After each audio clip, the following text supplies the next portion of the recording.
Did I win? Oh my god, dude. 1 HP. It's no secret that games have evolved to a point today where the innovations in software have reached heights never before thought possible. Technology is arguably the most rapidly progressing industry of all time, and that shines through in one form of entertainment above all else: gaming. But that doesn't come without its shortcomings. With the natural human pursuit of perfection, the argument can be made that games nowadays aren't really games anymore in comparison to what they used to be. To some like myself, they can feel more like interactive movies or set pieces with no dynamic mechanics or gameplay elements to keep you entertained for more than one playthrough. Gaming to me is a timeless form of art. Every button press, every twist and turn, and every mechanic paints a picture. But sometimes, the picture that was very clear years ago may be akin to a kiss drawing nowadays. My name is Luxury Akari, and in this series, I'm going to tackle the games of yesterday and last generations and compare them to the game philosophy and ideas of today with the experience I have from both walks of life and ask the question, does it hold up? With that pole position, there would have never been a need for speed. Tecmo Bowl, Moon Patrol, Metroid, Asteroid, Double Dragon, Double Dribble, Double Whoop your ass, boy. Rampage, Blades of Steel, Cupid, even track and field. You can never match my skills. It's not your hate for the player or your hate for the game. You just hate the high score when it's next to my name. OG. Original gamer. OG. Original gamer. Bring your best game controller, bring some extra men. Bring a book of cheat codes, but I'm still gonna win. OG. Original gamer. OG. Original gamer. So, I want to start this video off by talking about something that kind of annoys me, to be quite honest. You guys ever notice that every time you look at a platinum game, like Nier Automata, Transformers Devastation, Astral Chain, Wonderful 101, and I don't count Devil May Cry as a platinum game, but it's still made by the same group of people. You ever notice how people were in the comments like, oh man, I didn't know this was by the same people that made Bayonetta, and it's on like literally every single platinum video game, like Legend of Korra, like Ninja Turtles, Mutants in Manhattan, Mad World. It's like, yes, they make all these games. It's like you buy a game, you look on the case, and you don't see the giant obvious fucking P there, which stands for absolute greatness. I'm like, why haven't people put any respect on Platinum Studios yet?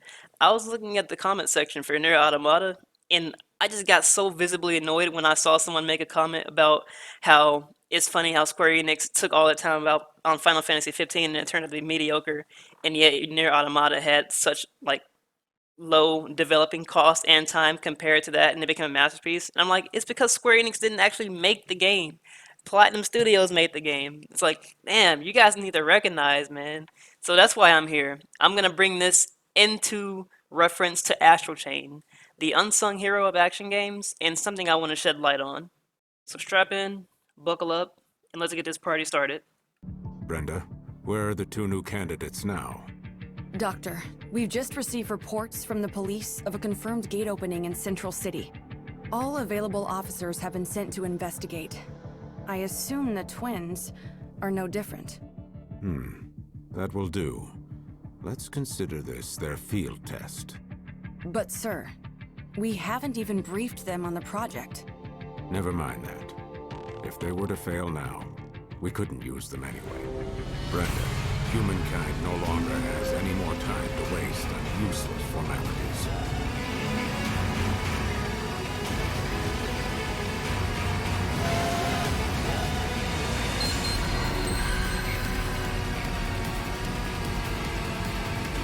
Astral Chain was released in 2019 under Takahisa Tara. He was the director for this game, meaning he's the person that created the IP.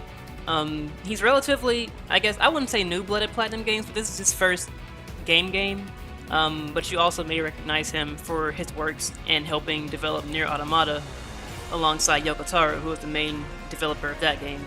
This was the Platinum game that released after Nier Automata, and I would say maybe that's part of the reason why it isn't so, I guess, critically acclaimed as Nier Automata, because when people see this game released, you know, from Platinum and Nier Automata released from Platinum, of course people are going to compare the two, but comparing Nier Automata and Astral Chain is like comparing apples to oranges. They're two completely different experiences, and I feel like that message didn't necessarily translate well among players, I guess, in the grand scheme of things. The game still sold well, especially in Japan. I don't really know how it did in America. but just based on my personal experience, whenever I talk to anyone about it, no one has really actually played it. So that's why I'm sitting here talking about it. But pretty much, Astral Chain is an action game, of course, developed by Platinum. As you heard before, I also mentioned other games that Platinum has developed. But what really sets this game apart, first and foremost, is definitely the gameplay mechanics. When I first saw the trailer for this game, I was like psyched. I was like, yo, what is this game? Like, I'm already a big fan of Platinum because I love playing Wonderful 101 and just playing all of their older games growing up, like Beautiful Joe and stuff, even though it's not really Platinum, it's Clover Studios. Platinum is still more of a spiritual successor to that. But you get the point. Essentially, you play as an officer and you play as another character called the Legion, and together you can tackle obstacles in different kinds of ways, use your Legion to attack enemies from afar, combo with your Legion, and it just opens up an entirely new gameplay avenue as to how you can experience an action game. And I thought that was really, really unique, and I was like, man, this game is actually going to be something else, because it reminded me of of course, Platinum games, a lot of their games take inspiration from their works of the past, so you can still see a bit of Bayonetta, Nier Automata, Wonderful 101, all mixed into this for like a wonderful blend. It even has like little slight references to like Metal Gear Rising: Revengeance, and the way you use the Sword Legion to kind of like slice things around, and how you can slow down time. Of course, these are all like general like Platinum game mechanics at this point, but in this game they just execute them so well and just so differently. It makes up for like such a unique experience. That being said, I do have a thesis as to why I personally feel like this game is a bit more so on the underappreciated side from Platinum's catalog, and you can maybe agree to disagree with me on that, but whenever I talk to other, fans of Platinum games about Astral Chain and talk about, I guess, the depth in the combat system, a lot of people didn't really know like you can do certain things with the game. Myself included, when I first played through the game on the first playthrough, I was like, okay, this game is pretty awesome. But I noticed a bunch of small things that kind of drew my opinion away from it being a game that's super duper in-depth, like something like Bayonetta or Devil May Cry, and that's mainly in the concept that getting S+ ranks, or I guess what you would call pure platinums, I felt like they were really easy to come by in this game, and also there was a bunch of animations in the combat itself that seemed like you couldn't cancel.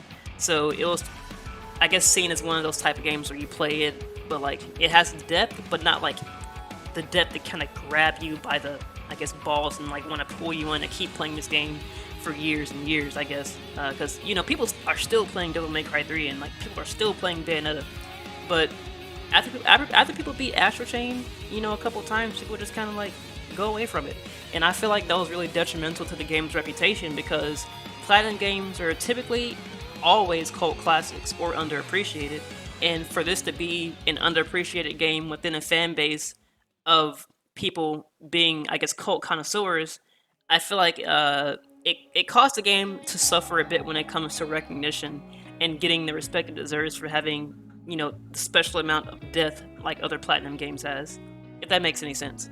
But, alas, that's why I'm here, to give you the definitive scoop as to what Astral Chain really has to offer. The perspective of a hardcore gamer, like, I'm an actual fucking elitist, and I have no shame in that. Because I don't think it's necessarily a bad thing, depending on how you use that knowledge, I guess, to communicate how you feel about certain video games. But to save me from going on a tangent, I'm gonna show y'all some cool shit. But I think I want to get started with the gameplay first and foremost, because the story is like some real fucking existential shit, and I want to be able to make sure I have enough time to talk about that without making the video too long. So let's first get into the gameplay.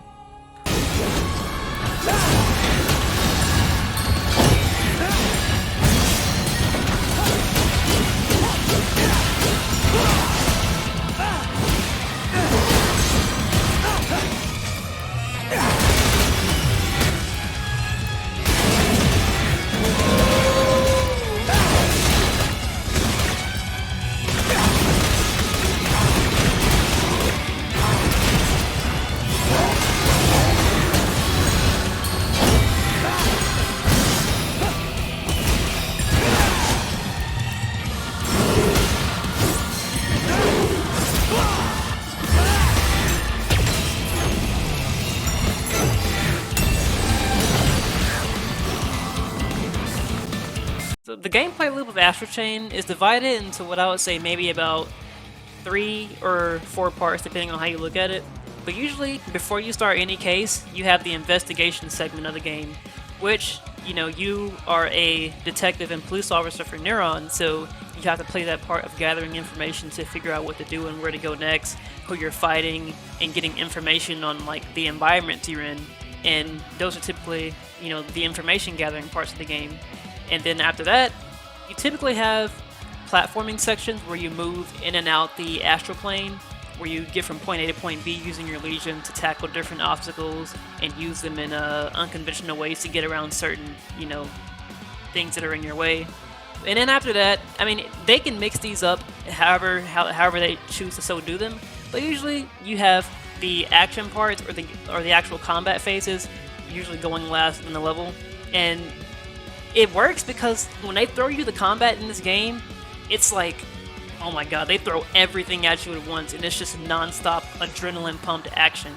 And that's typically how the gameplay loop works in this game, but I want to focus more on the combat because I feel like that plays into the conversation of Astral Chain not having any depth in the combat itself. And I feel it's that way because of how the game is digested and how it's presented to you. Usually in a game like Devil May Cry or Bayonetta, you get presented with hordes of enemies, of course, but you can dispatch them with combos without ever even worrying about getting touched if you're like skillful enough at the game. But Astral Chain chooses a different approach because the enemies have super armor and it makes it harder to actually like combo them. And usually to get them in a position to where you can do extensive moves on them, you have to control the crowd with crowd control abilities like slowing them down, luring them all into a certain point.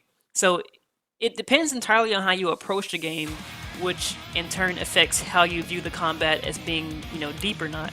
But once you get the hang of how different the combat in this game is, it does unlock entirely new avenues for you to explore, like the depth of how deep this game actually is when it comes to fighting.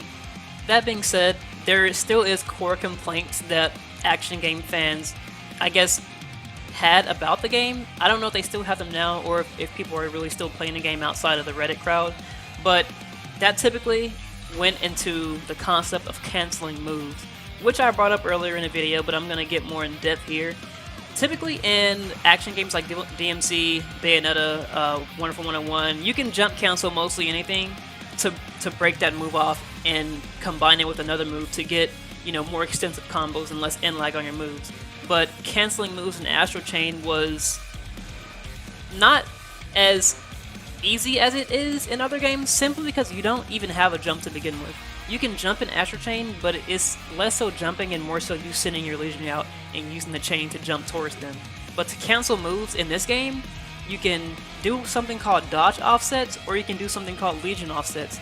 Dodge offsets are important because in the normal flow of combat in Astral Chain, you do a main combo with your main weapons like the X-Baton, the Gladius, and the X-Blaster, and whenever you see yourself glowing this blue light, you can press a button and your Legion does an auto combo to sync off of your moves, and those are called sync attacks.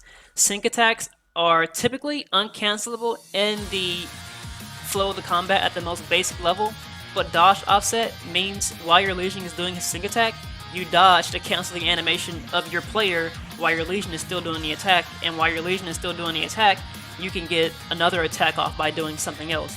Now, it's not possible to dodge offset every single move, but that's where Legion offsetting comes into play. Legion offset allows you to cancel almost any move in Astral Chain flawlessly. While there are certain uncancelable animations with dodge offset, Legion offset means you press a special button to give your Legion this special, I guess, mode exclusive to like every single Legion. Like the Beast Legion, you can ride on them. The Arm Legion, you can turn yourself into like a little Mecha Gundam type thing. You know, Sword Legion, you can get the slash riding attacks. Bow Legion, you can like actually aim and fire your arrow. And the Axe Legion, you can put a shield around yourself. And those have their own mechanics within their own right. But when you use those in conjunction to cancel other moves, you can do a move that's uncancelable with dodge offsets just by using your Legion's special ability and then canceling that back out to get yourself, you know, completely free range of motion. So it makes the combat even more extensive and makes it to where you can discover even more things. Take this combo for example. While it's a lot harder to juggle enemies when you're actually playing the game and doing the cases, here's an example of how extensive it can get if you were to, I guess, take some combos in the training room and actually lab them out.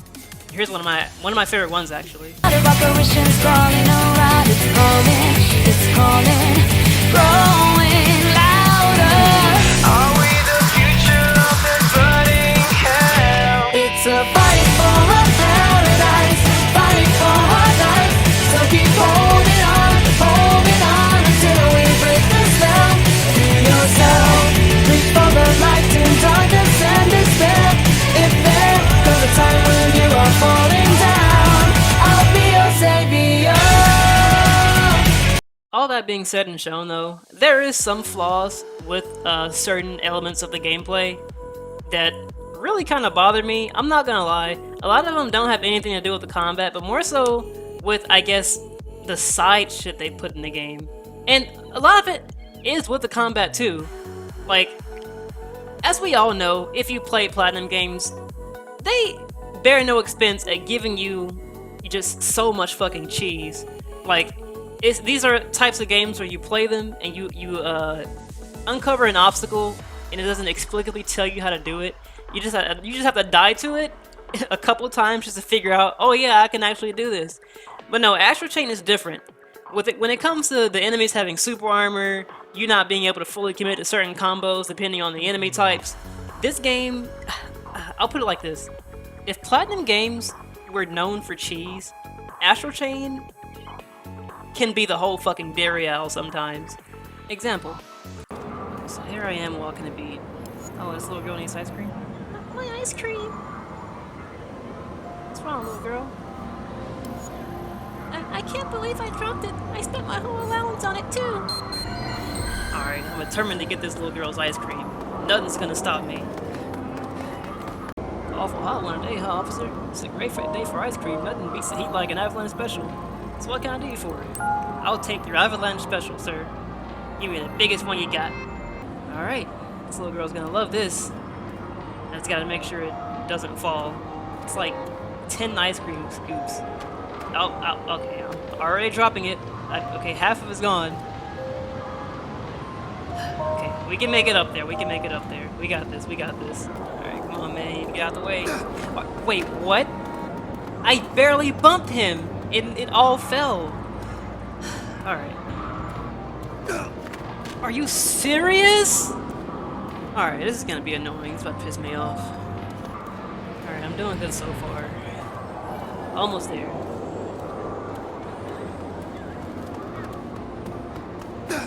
Are you fucking kidding me, dude? Oh my god. I was going right and he went left! He literally fucking ran into me! Alright, you just take this one scoop and get the fuck out of my face. For real. I tried, but you know. This game is so cheesy, dude. Oh my god.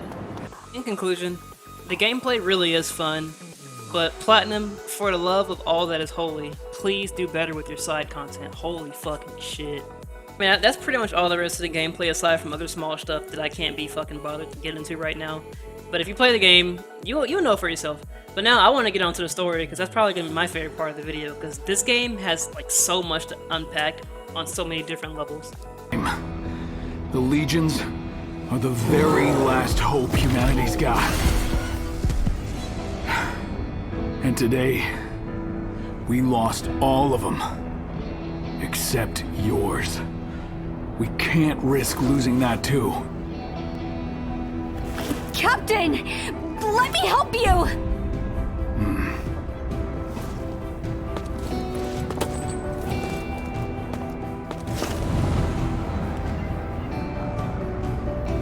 Jin!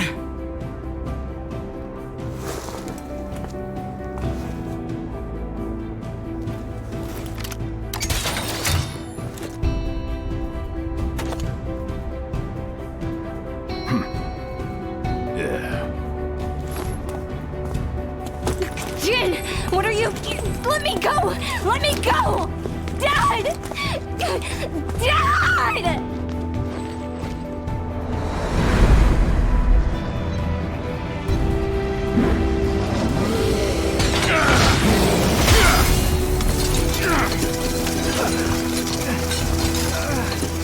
Don't worry. I'll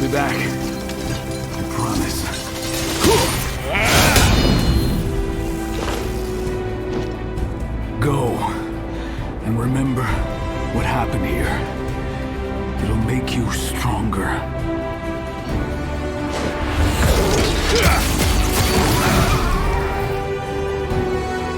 You're the one who's gotta save the world now. But for now, just do me one favor.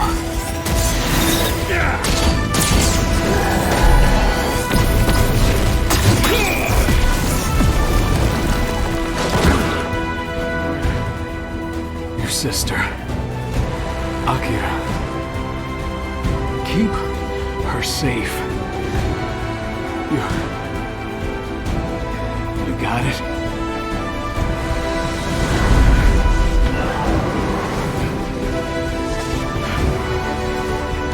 Do that for me.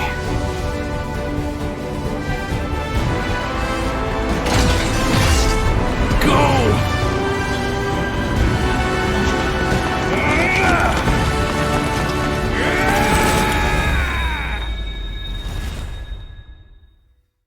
Salvation and destruction. Are they different, or are they one and the same? What is the human condition? To strive for perfection. But to be perfect is to be as of a god, and to be as of a god is to not be human, for gods have no need to strive for anything more than what they already are. Does that mean we as humans are flawed in our design? To want to be more than what we already are? To grow wings? Only for those wings to carry us closer to the sun.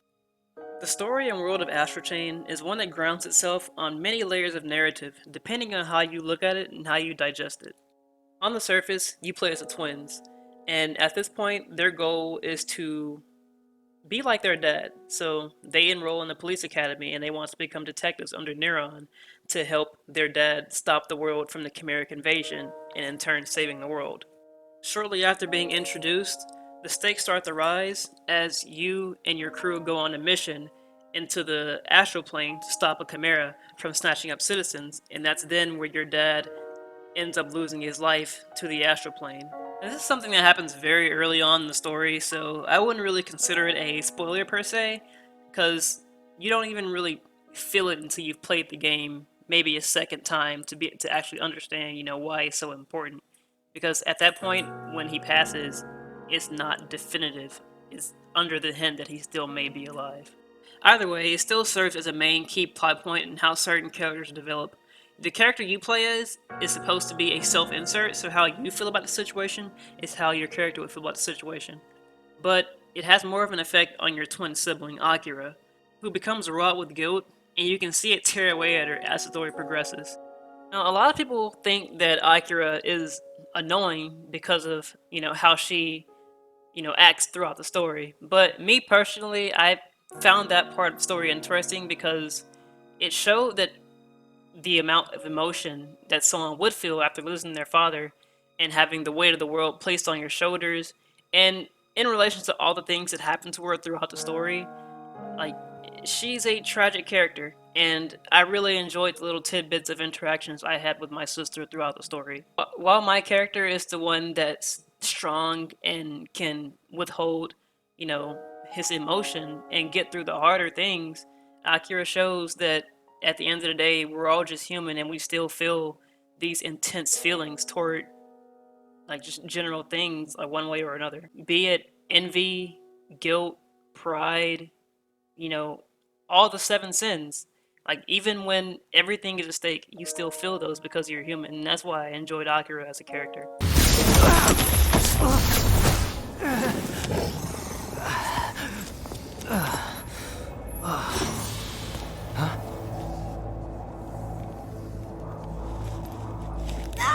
Stop! Stop! Let go! Let me go! Akira! Do you want to lose the captain for nothing? But... Dad...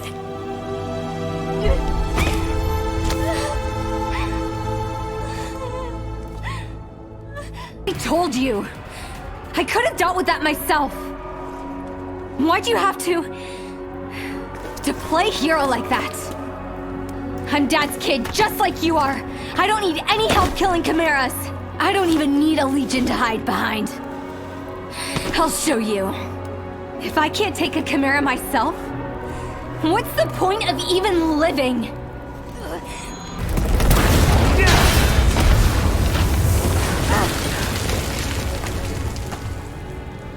Jin, hold up there! I'm going down to help him! Jenna's arrest is your top priority. Roger that. Tailing the suspect. Eyes open. And this is just one plot point in the story of Astral Chain, but it's one I particularly enjoy. I know a lot of people had complaints about the main character not speaking, which is the character you play as, but I enjoyed the fact that it was a self-insert because it actually made me look at Akira like she was my actual sister, and it made me look at Max like they were my actual dad. And so when the stakes rose in the story, the stakes rose for me as well. And instead of me following another character on their journey, it felt more so like it was my journey, so everything I was feeling felt immediately validated. Now moving on to the narrative of Astral Chain as a whole, you live in a world where humanity is being tested in a sense. We've become so far technologically advanced that chimeras have come to reset humans back to a point to where they aren't necessarily a threat. It makes you look at the chimeras more so as a force of nature rather than a force of evil, as the real points of contention in the story comes within the motives of man, mainly in the likes of Jenna Anderson and Joseph Calvert. And when I say threat, I mean more so a threat to the natural order of the universe. And like I stated before, it plays on the concept of the fact that humans are fundamentally flawed in design to even want to strive to be something greater than themselves, because to overcome this threat, you have one side that wants to overcome it by evolving and becoming one with the threat to overtake them, and you have the other side which wants to bring forth the destruction of humanity for the bigger picture. So in a sense, it kind of flips the concepts of salvation and reckoning on its head, whereas salvation would be humanity dying but living on in the grand timeline of the universe, but reckoning would be humanity fusing and becoming one with the chimeras in the astral plane, but on the same hand casting off your humanity and killing humanity in the process. So it's like to die is to live and to live is to die.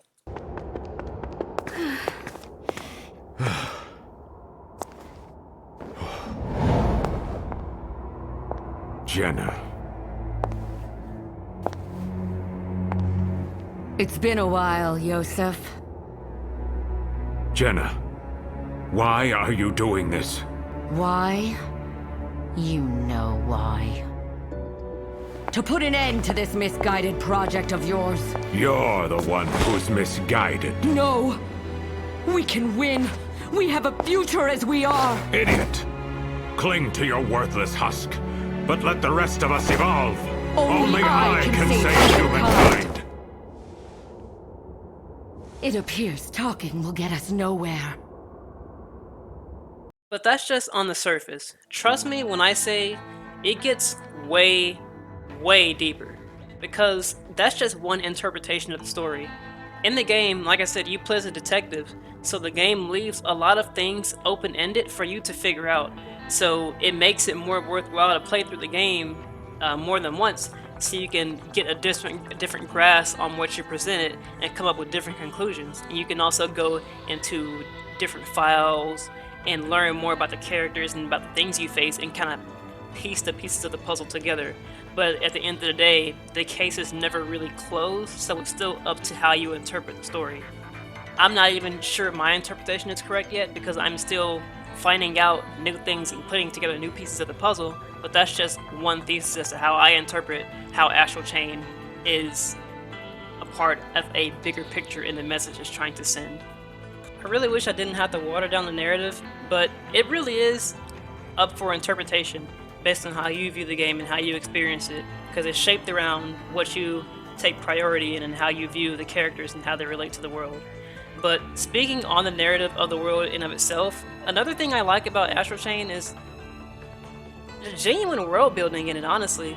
like, you live in this cyberpunk future dystopian, I mean, I wouldn't say dystopian world, but you can tell that it takes heavy inspiration from anime like Psycho-Pass and Evangelion and Ghost in the Shell.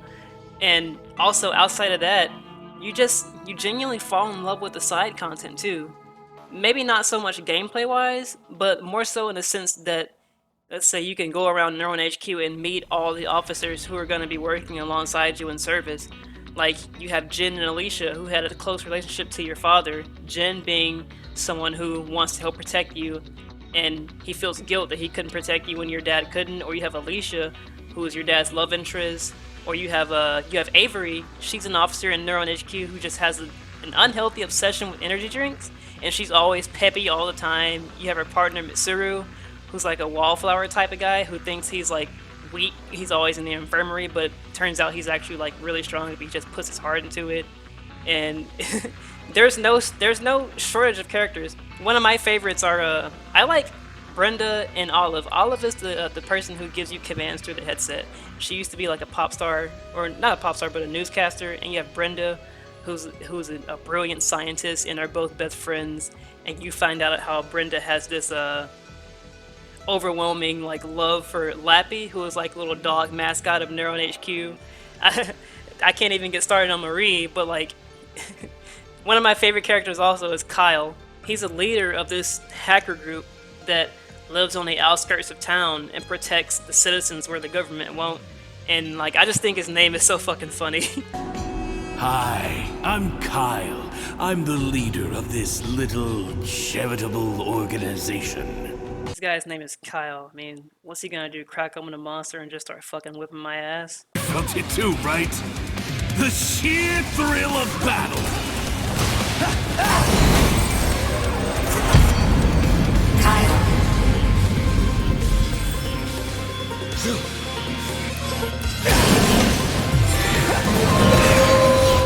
Okay, well, I guess I wasn't too far off.